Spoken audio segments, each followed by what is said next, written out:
देखिए एक्सरसाइज 10.2।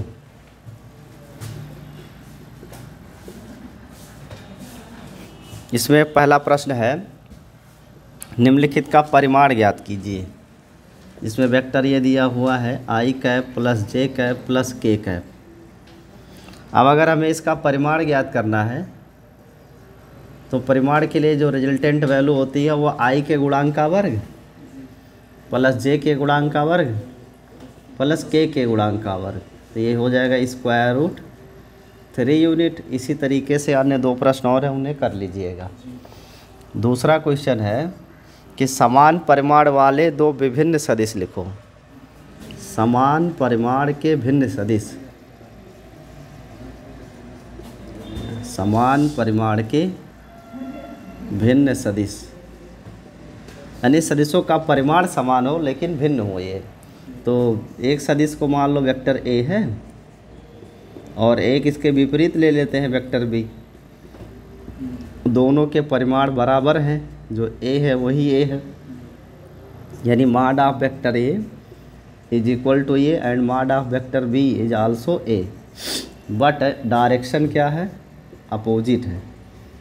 तो परिमाण तो बराबर है लेकिन दिशाएं बराबर नहीं है, यानी परिमाण भिन्न है और ये सदिश क्या है, परिमाण समान है और सदिश भिन्न है। तीसरा पॉइंट कहा है, समान दिशा वाले दो विभिन्न सदिश, दिशा समान हो लेकिन सदिश अलग अलग हो। तो दिशा समान हो सदिश अलग अलग हो, ऐसे में हम मान लेते हैं कि एक वेक्टर ए है, उसी दिशा में एक वेक्टर बी है, लेकिन जो वेक्टर बी है वो वेक्टर ए का क्या है, डबल है। तो vector B is equal to 2 times of vector A. अब यहाँ अगर 2 गुना 4 गुना 6 गुना टाइप का कोई है तो इसका मतलब वो दोनों एक दूसरे के समांतर हैं, और ऐसे सदिशों को समान सदिश भी कहते हैं। लेकिन क्या दिशा समान हो, परिमाण क्या हो, भिन्न। तो इनमें दिशा तो समान है लेकिन परिमाण क्या है, भिन्न भिन्न है, अलग अलग। चौथा क्वेश्चन है, यक्स और वाई के मान ज्ञात कीजिए ताकि ये सदिश और ये सदिश बराबर हो। यानी दो सदिश बराबर दिया है, कह रहा है 2i प्लस 3j का मान बराबर है यक्स आई प्लस वाई जे के। ये दोनों बराबर हो तो यक्स वाई का मान क्या होगा, तो यक्स का मान होगा 2 और वाई का मान होगा 3, यानी X is equal to 2 and Y is equal to 3, क्योंकि दोनों सदिश परस्पर क्या है, बराबर हैं, इसीलिए उनके परिमाण भी बराबर होने चाहिए घटकों के। पांचवा क्वेश्चन है कि एक सदिश का प्रारंभिक बिंदु 2,1 है और अंतिम बिंदु 5,7 है। इस सदिश के अदिश एवं सदिश घटक बताओ क्या होंगे। तो एक पॉइंट है 2,1 और एक पॉइंट दे रखा है -5,7, और इन दोनों के लिए हमें सदिश और अदिश निकालना है। तो ये प्रारंभिक बिंदु है और ये अंतिम बिंदु है।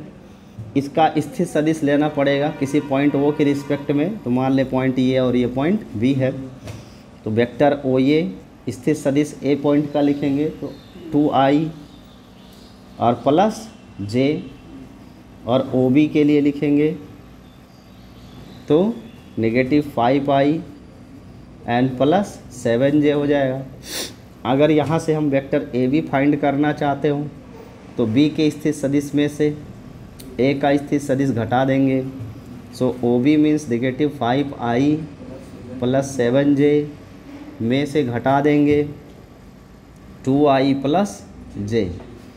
इसको लेस करोगे आप तो -5 -2 मिलकर -7i, और 7 से 1j कम हो जाएगा तो प्लस 6j हो जाएगा। तो ये ए बी हो गया वेक्टर में। अब इसका अगर अदिश रूप लिखना हो तो अदिश रूप में सिर्फ पॉइंट लिख देंगे -7,6, और ये हो गया सदिश और ये हो गया अदिश। इसके बाद नेक्स्ट क्वेश्चन नंबर 6, छठवें में कहा है कि एक वेक्टर ये है i - 2j प्लस के, और वेक्टर बी है -2i plus 4j plus 5k, और वेक्टर सी है i cap -6j cap -7k cap. कह रहा है इन सदिशों का योगफल बताओ। कौन सा फल? योगफल माने सबको आपस में क्या करना है, जोड़ देना है। Vector A plus vector B plus vector C का मान क्या होगा? दैट सिंपल, आई को आई में, जे को जे में, के को, जो प्लस है उसे जोड़ना, जो माइनस उसे घटाना है। तो आई और आई जोड़ेंगे तो 2i में से निगेटिव 2i घटाएंगे तो 0i हो जाएगा। फिर ऐसे -2j और -6j मिलके -8j होगा, और -8j करेंगे 4 से तो आएगा -4j। फिर प्लस के और +5 के मिलके हुआ 6k, 6 में से 7k घटाएंगे तो सिर्फ आएगा -k। तो कुल मिलाकर यही आंसर हो गया। या आप ऐसे भी कह सकते हो ओनली -4j एंड -k। ये हो गया योगफल।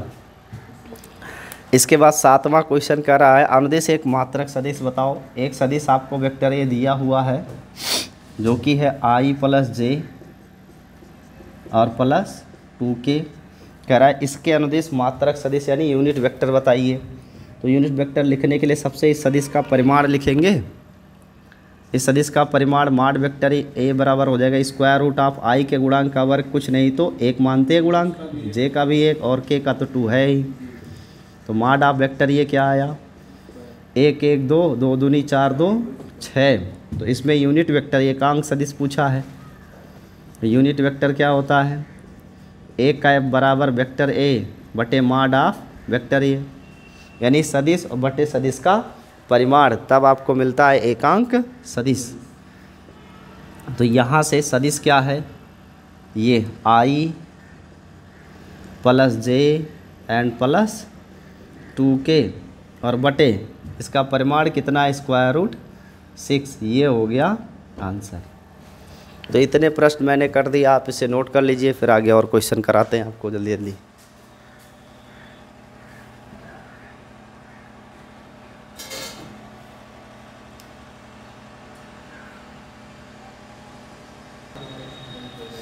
देखिए इसमें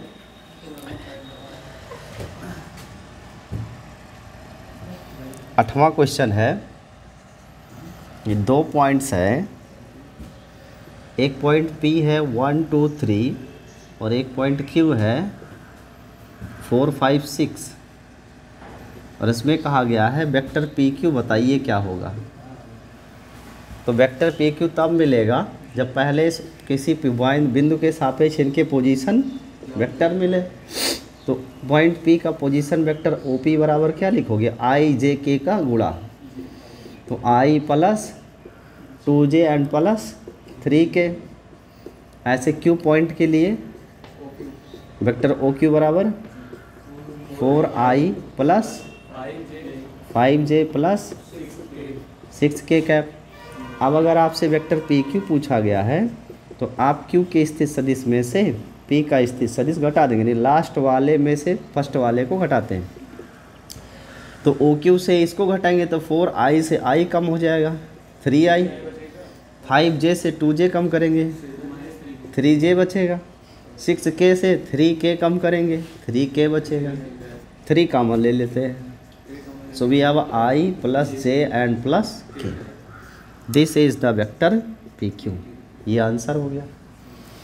इसके बाद 9वां क्वेश्चन है, कह रहा है a + b का मान निकालो और उस a + b के अनुदिश सदिश निकालो। जैसे कर लीजिएगा, पहले दोनों को जोड़ के एक नया सदिश प्राप्त करेंगे और उसके सापेक्ष एकांक सदिश आ जाएगा। अब आपको अगला हम 11 नंबर क्वेश्चन बता देते हैं। 11 में कह रहा है एक सदिश है 2i + -3j एंड +4k। एक ये सदिश है और एक सदिश और दिया है वेक्टर b जो कि है -4i + 6j एंड -8k। और कह रहा है इन्हें सिद्ध करो कि ये दोनों संरेख हैं। क्या है, तो ज़रा वेक्टर b को आप देखो ध्यान से, इसमें मैं -2 कॉमन ले लेता हूँ। फिर -2 कॉमन लेंगे तो ये 2 2 जा 4 हो जाएगा, 2i प्लस हो जाएगा और 2 3 6 -3j हो जाएगा और 2 चौके +4k हो गया। अब अगर आप यहाँ ध्यान दो तो ये जो सदिश लिखा हुआ है ये एक्चुअल में वेक्टर यही तो है। So we have a vector A is equal to 2 times of vector A. इसका मतलब वेक्टर ए समानांतर है वेक्टर बी के, एंड जो वेक्टर बी है वो 2 टाइम्स ऑफ वेक्टर ए है ना।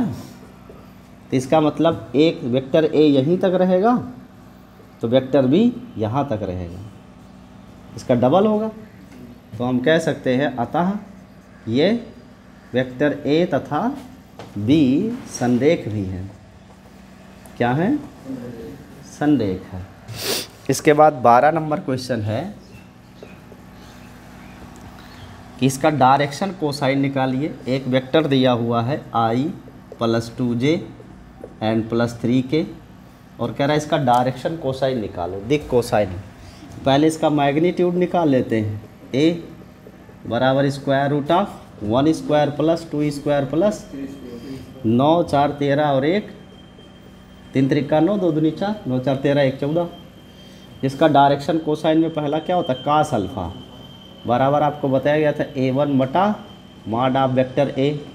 a1 का मतलब i का गुणांक अर्थात 1/√14, इसे क्या कहते हैं? यल।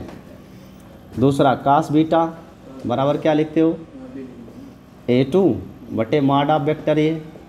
a2 की जगह क्या है? 2/√14, इसे कहते हैं m। तीसरा cos gamma a3 by mod of a। तो a3 की वैल्यू क्या है? 3/√14, और इसे क्या कहते हैं? हो गया आंसर, यही थे डायरेक्शन कोसाइन। तो इतने क्वेश्चन नोट कर लीजिए, इसके आगे के क्वेश्चंस कल कराएंगे। चैनल को लाइक करें, सब्सक्राइब ज़रूर करें, अपने दोस्तों को भी शेयर करें।